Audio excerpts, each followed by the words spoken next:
Bonjour à tous et bienvenue dans ce nouvel épisode. En géopolitique, les paris sont inévitables, et seule l'histoire détermine si on a eu raison ou tort. La Russie, même avant la guerre en Ukraine, avait fait le pari du monde multipolaire, mais surtout de considérer que l'avenir du monde sera purement non occidental.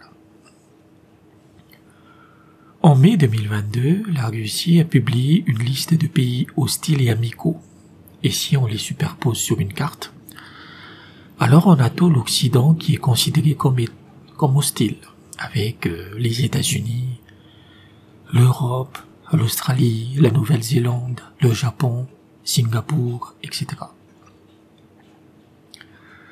Cela signifie qu'à long terme, la Russie va cesser de commercer avec ce bloc.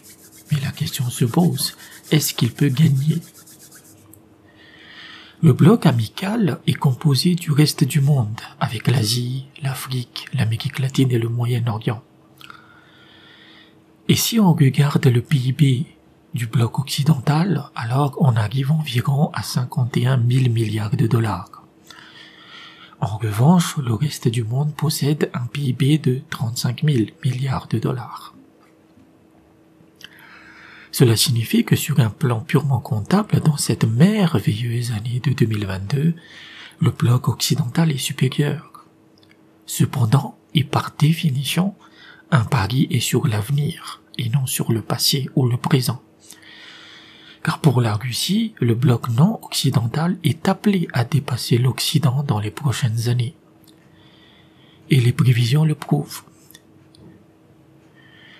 Ainsi, en 2027, la croissance asiatique sera le double de celle de l'Europe et des États-Unis, respectivement de 3,5% contre 1,5%.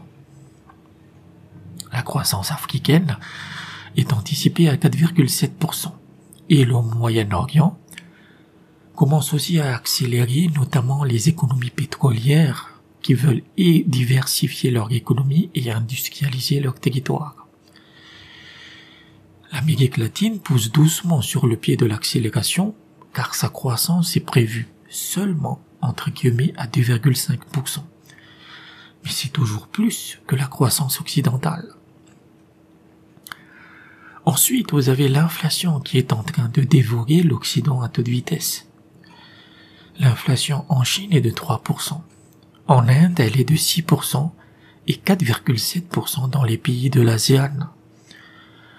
En Europe et aux USA, elle est de 9% et elle continue de monter.